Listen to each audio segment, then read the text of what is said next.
everyone, we have our pusit and tomato and yung sibuyas natin. Yan. Ito lang yung kailangan natin para sa ating quick stop squid, pero air fried version siya. Meron na akong isang episode nito dito sa channel ko.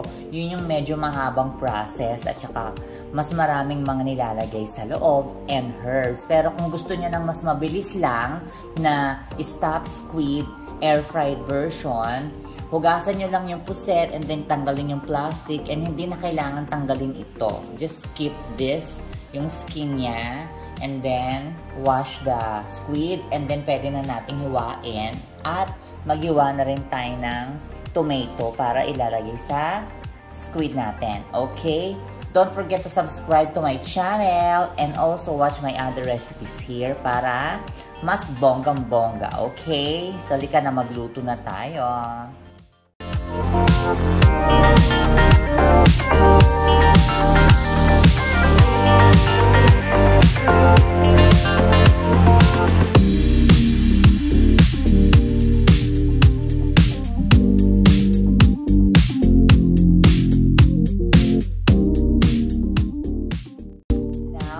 Time for our tomato and onion. Ilalagay natin yan sa loob ng squid. Chop muna natin yan.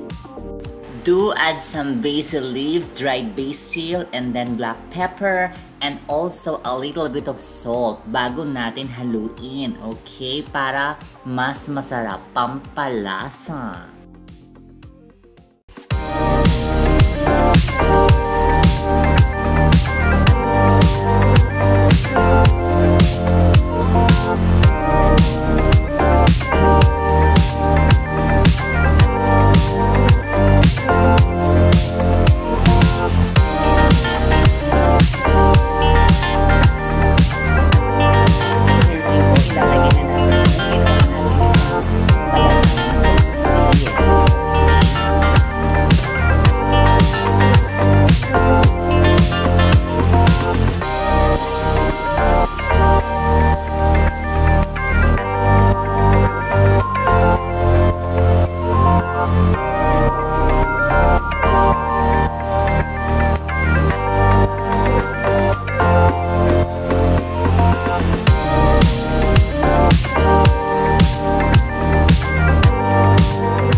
Ready ng ating pusit para i-air fry. Gagawin natin. Lagay lang natin sa air fryer yan.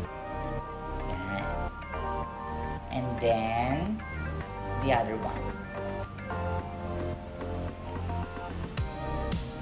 Anyway, let's add some black pepper para mas malasa yung ating stuffed squid. Yan. Here we go. Pwede na natin i-air fry ang ating squid. First, 8 minutes only. And then, 200 degrees Celsius.